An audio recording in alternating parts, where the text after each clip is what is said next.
A special gift.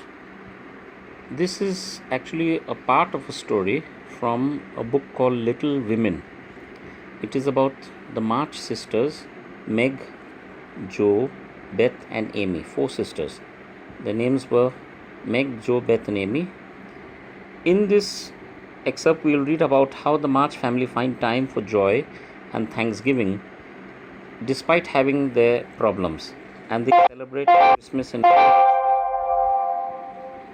as Christmas neared, there was an air of excitement in the house, as if this was going to be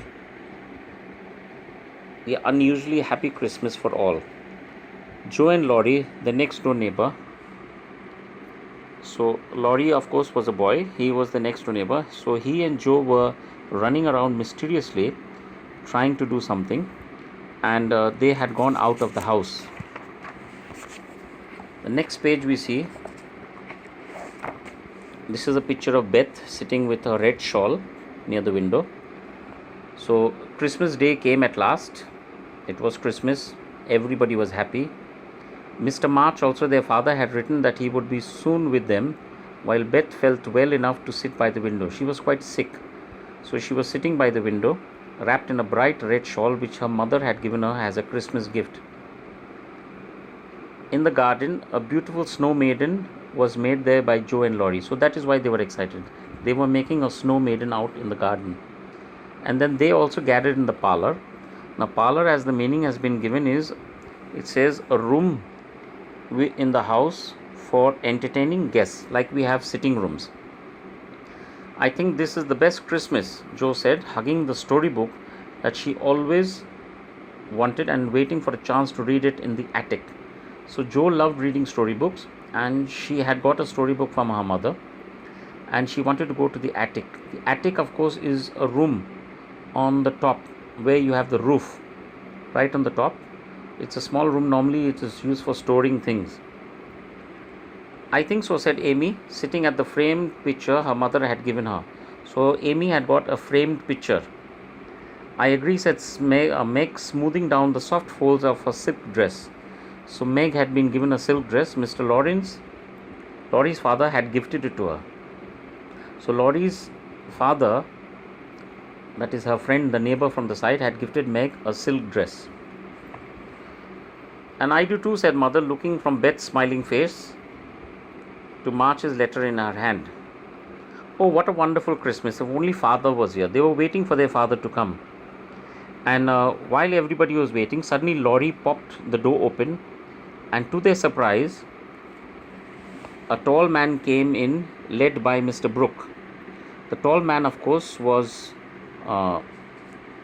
Laurie's tutor, Mr. Brooke, and Mr. March, of course, who was not quite well, but he managed to get into the house, and everyone ran out to cling on to him because they all wanted to hug him and kiss him, because he had come back just on the Christmas Day.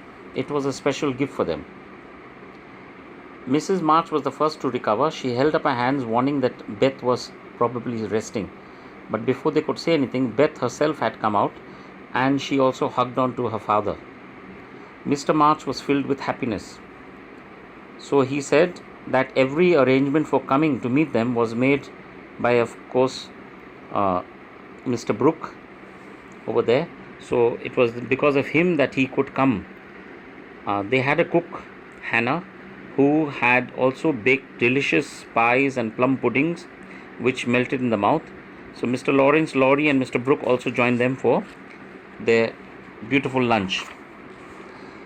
Later on, Laurie had planned actually a sleigh ride in the afternoon. They wanted to all go sleighing on a sleigh ride in the snow outside.